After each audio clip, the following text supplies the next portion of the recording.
Judge Kim Tae-ho walked into the Busan Municipal Court building early that Tuesday morning. The summer heat was already making his shirt stick to his back, and he felt irritated before his day even began. He had been working as a traffic court judge for 12 years, and every day felt exactly the same. People came in with their excuses, their stories, their reasons why they should not pay their fines. He had heard them all before. The courtroom was small and stuffy. 3 old ceiling fans turned slowly overhead, but they did little to cool the room. Kim sat behind his wooden bench and looked at the stack of papers in front of him. 23 cases today, all minor traffic violations, all the same boring routine. The first defendant was an old man who had parked in a no-parking zone.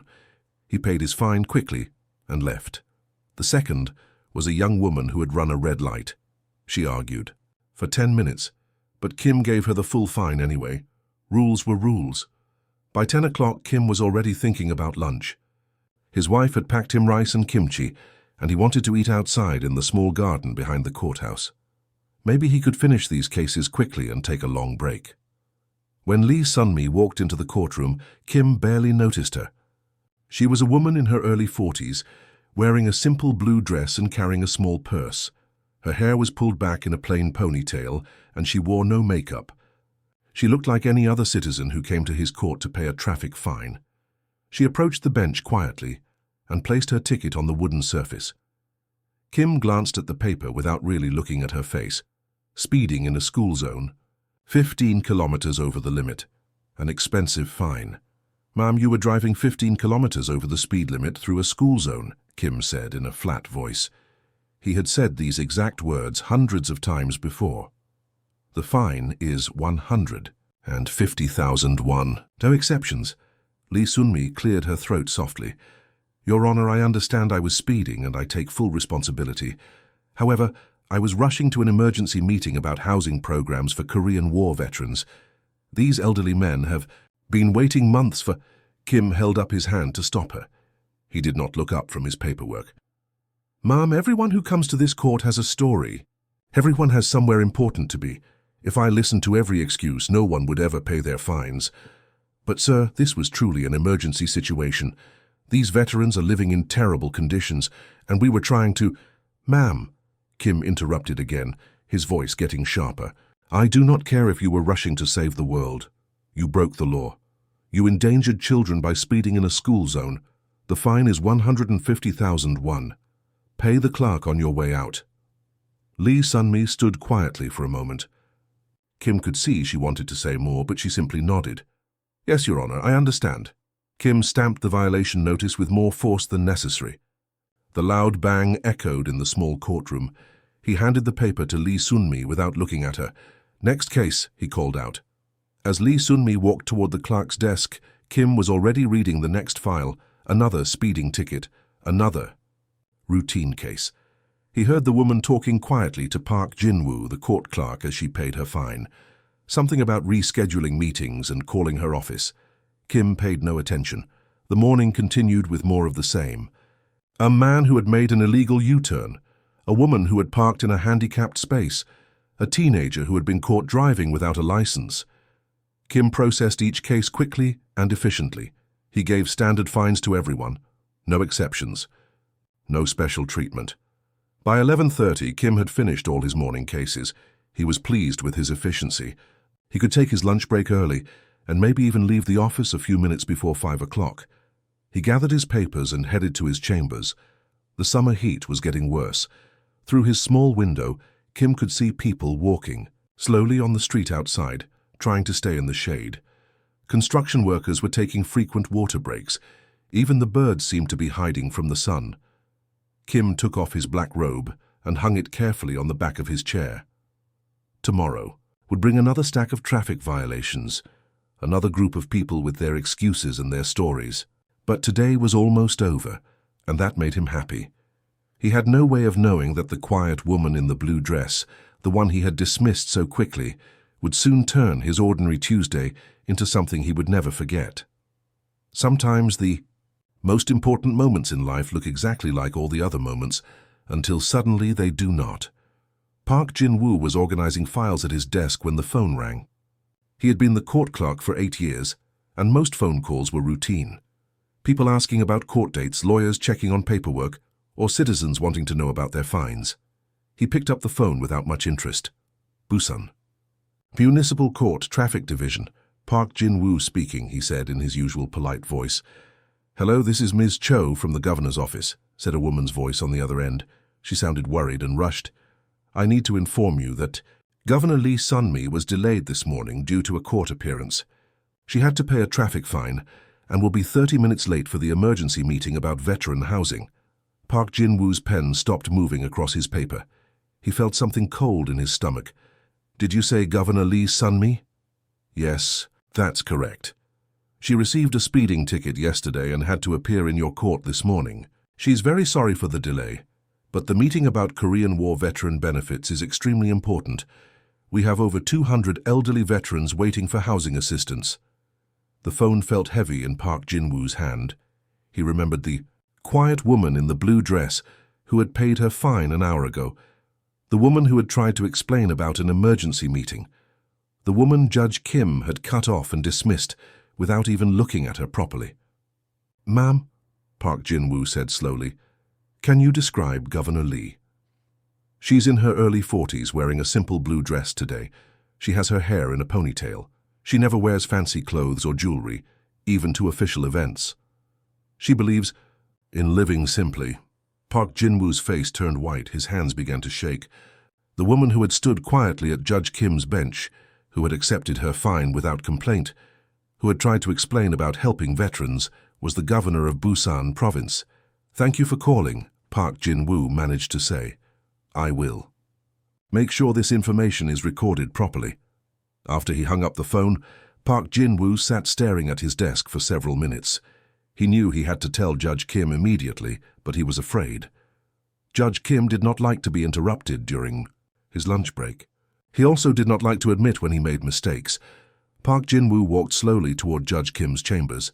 His legs felt weak and his heart was beating fast. He knocked on the door 3 times very softly. Come in, Judge Kim called from inside. Park. Jin-woo opened the door and saw Judge Kim sitting at his desk, eating rice from a metal container.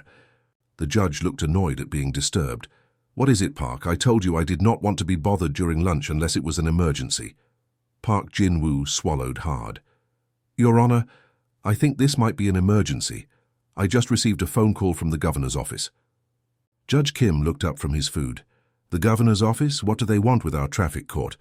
Sir, they called to explain why Governor Lee Sun-mi was late for an important meeting this morning.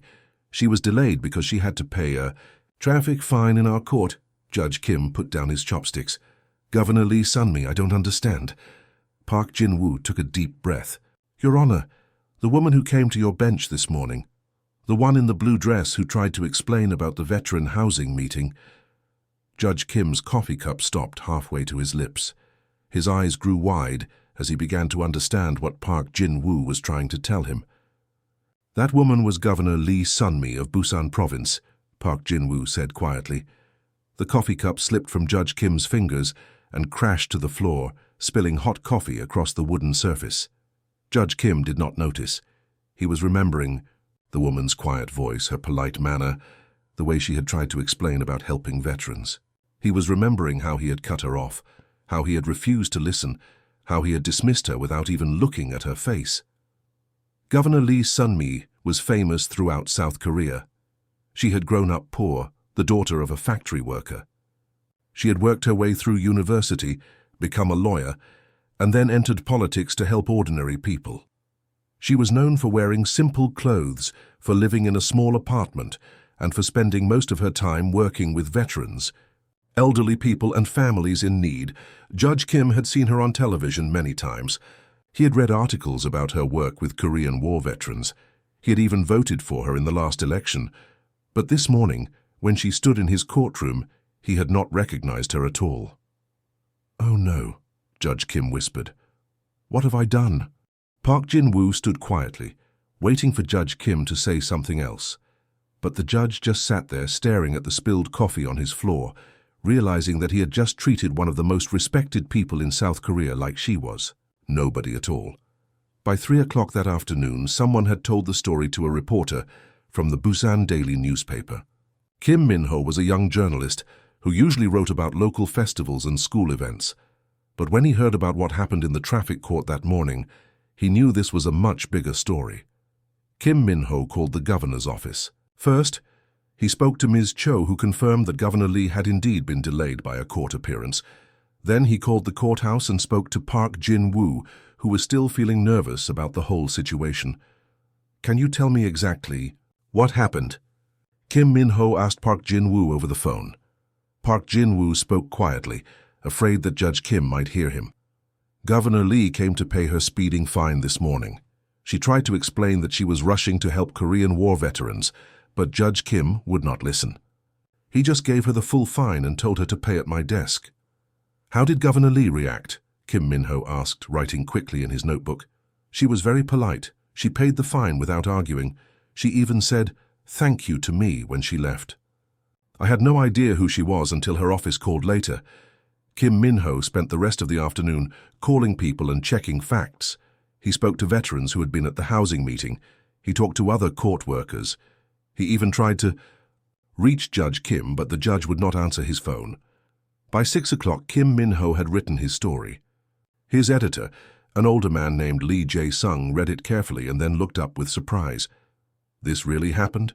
Judge Kim treated the governor like any other citizen?"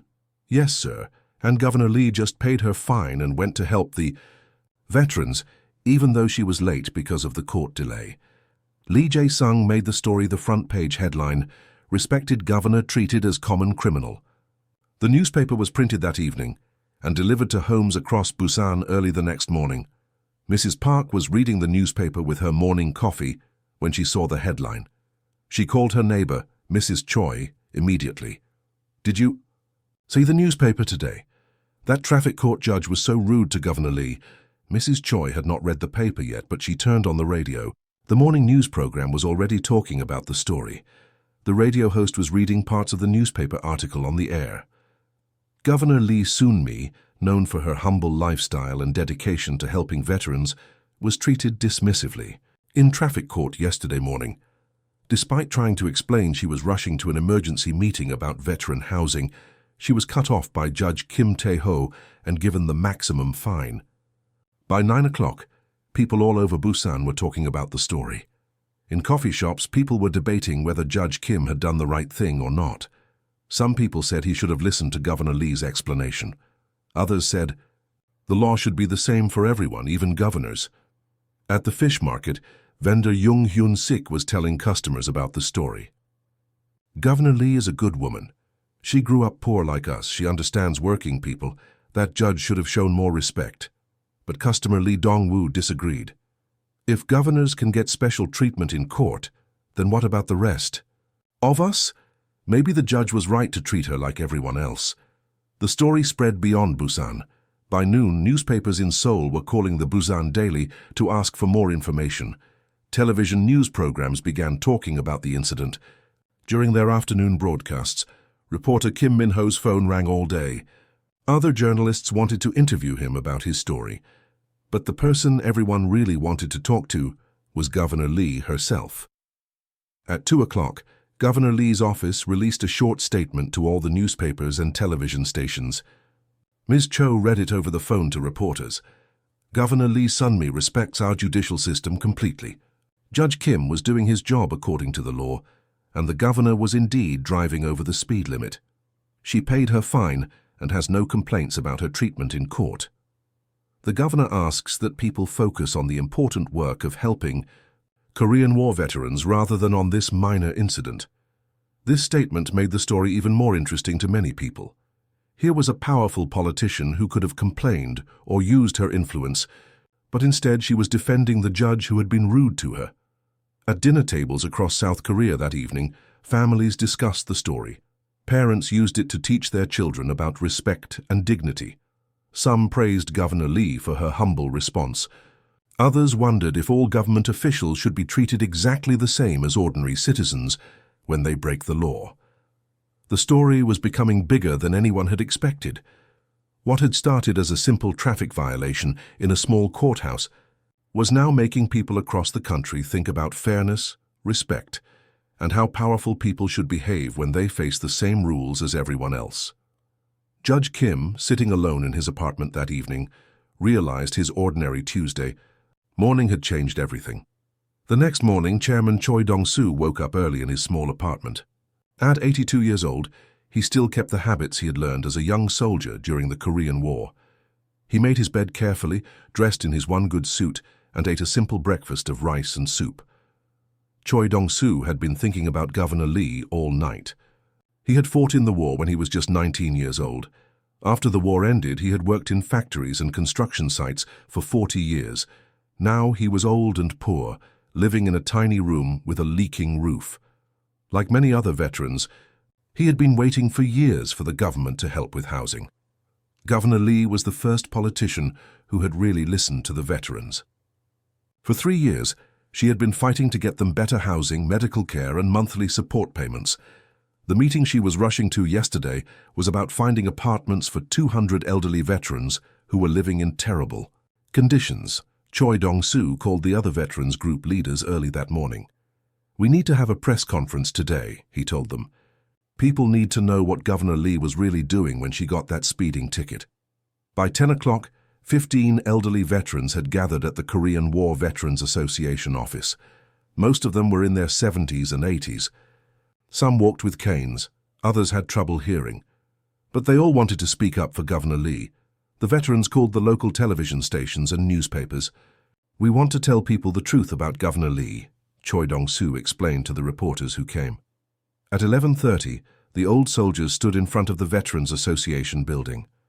Choi Dong-soo stepped forward to speak. His voice was still strong even though his body was weak. "My name is Choi Dong-soo. I fought in the Korean War from 1950 to 1953. I am here today with my fellow veterans to talk about Governor Lee Sun-mi." The reporters held up their microphones and cameras.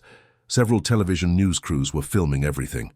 "Governor Lee has spent 3 years fighting for us old soldiers," Choi Dong-soo continued. "Yesterday, she was rushing to an emergency meeting about housing for veterans.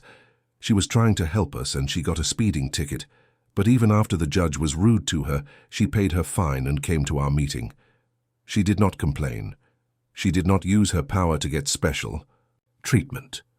Veteran Park Young-ho, who was 78 years old, stepped forward next. "I have been waiting for decent housing for 5 years. My roof leaks when it rains. In winter I am so cold I cannot sleep. Governor Lee is the first person in government who really cares about us. She treats us like human beings, not like problems to ignore." Another veteran, Kim Sung-min, spoke about the meeting Governor Lee had attended after paying her fine. "She was 30 minutes late because of the court, but she stayed with us for 4 hours. She listened to every veteran who wanted to speak. She took notes. She promised to find us apartments by the end of the year." The press conference was broadcast on television that afternoon. Many people who had been criticizing Governor Lee began to understand why she had been speeding. She was not rushing to some fancy party or important political meeting. She was hurrying to help old soldiers who had sacrificed everything for their country. But not everyone supported Governor Lee. Some people still thought she should have followed the traffic laws no matter what. They called radio talk shows to express their opinions. "Rich and powerful people always think they are special," said one caller to a popular radio program. "If Governor Lee can speed because she says it is an emergency, then everyone will make up emergencies to break the law." Judge Kim was listening to the radio in his chambers when he heard this comment. For 2 days, he had been reading newspapers and watching television news about his case. Some people were calling him a hero for treating Governor Lee like any other citizen. Others were saying he was rude and should have listened to her explanation. The Korean Bar Association decided to use the incident as a teaching example. They announced they would hold a special meeting about judicial conduct and respect in courtrooms. "This case raises important questions," said Bar Association President Lee Myung-ho in a statement to the press.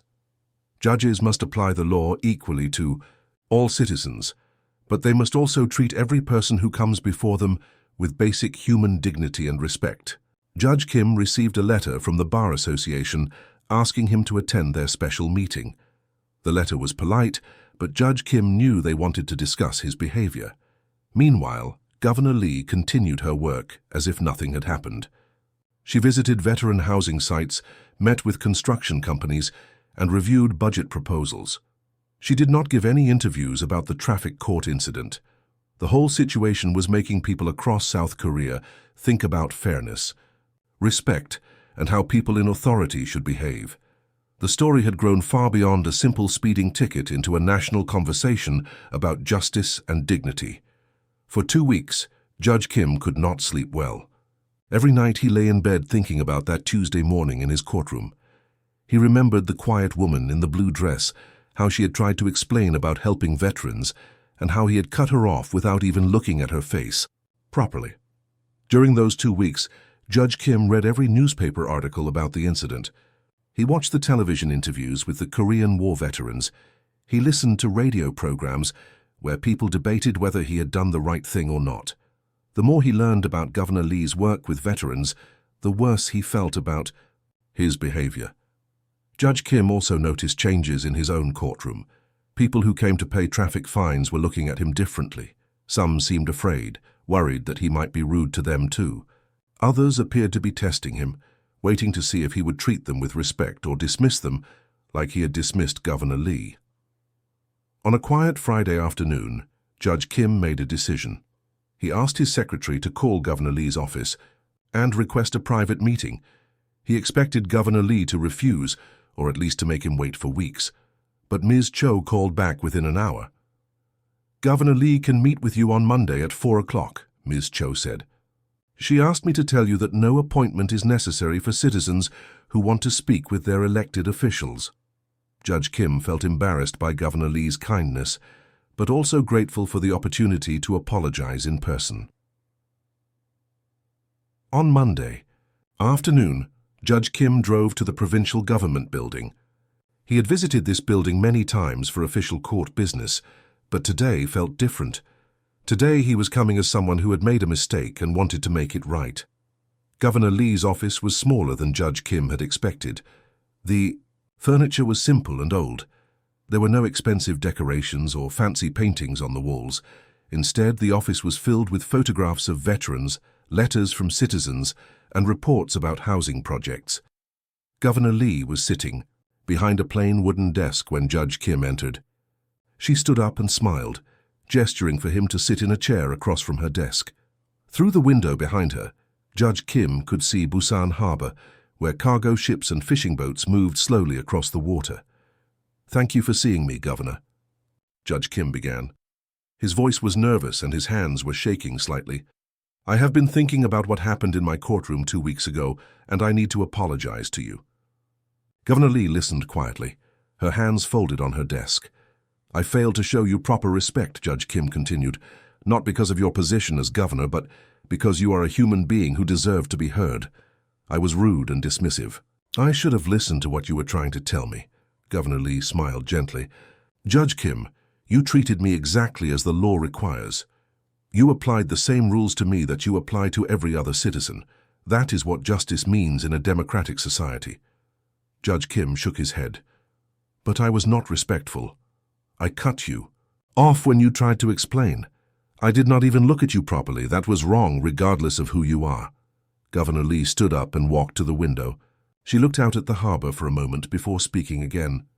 "Do you see those ships out there, Judge Kim?" she asked. "My father worked on the docks loading and unloading those cargo vessels. He worked 12 hours a day in all kinds of weather. He never earned much money. But he taught me that every person deserves dignity and respect, no matter what job they do or how much money they have." She turned back to face Judge Kim. "When I stood in your courtroom that morning, I was not there as Governor Lee. I was just another citizen who had broken a traffic law. You were right to fine me. You were right to treat me the same as everyone else." Judge Kim felt confused. "Then why do I feel so bad about what happened?" Governor Lee sat back down at her desk. "Perhaps because treating people equally under the law and treating them with kindness are both important. You can do both at the same time." They talked for another 30 minutes. Governor Lee told Judge Kim about her work with veterans, about the housing meeting she had been rushing to attend, and about her childhood growing up poor in Busan. Judge Kim talked about his 12 years as a traffic court judge, about how he had become tired and impatient with people's stories and excuses. Maybe we can both learn something from this experience, Governor Lee said as their meeting ended. I learned that our justice system works when judges apply the law fairly to everyone, and perhaps you learned that listening to people with respect costs nothing but means everything. After leaving Governor Lee's office, Judge Kim drove slowly back to the courthouse. He thought about what she had said about seeing people truly, about treating them with both fairness and kindness. The next morning, when Judge Kim walked into his courtroom, he looked at each person who came before his bench. Really looked at them. He listened to their explanations with patience. He still applied the law fairly and gave appropriate fines, but he treated each person as a human being deserving of respect and dignity. The story of Judge Kim and Governor Lee became famous throughout South Korea, not because of the mistake that was made, but because of how both people learned and grew from the experience.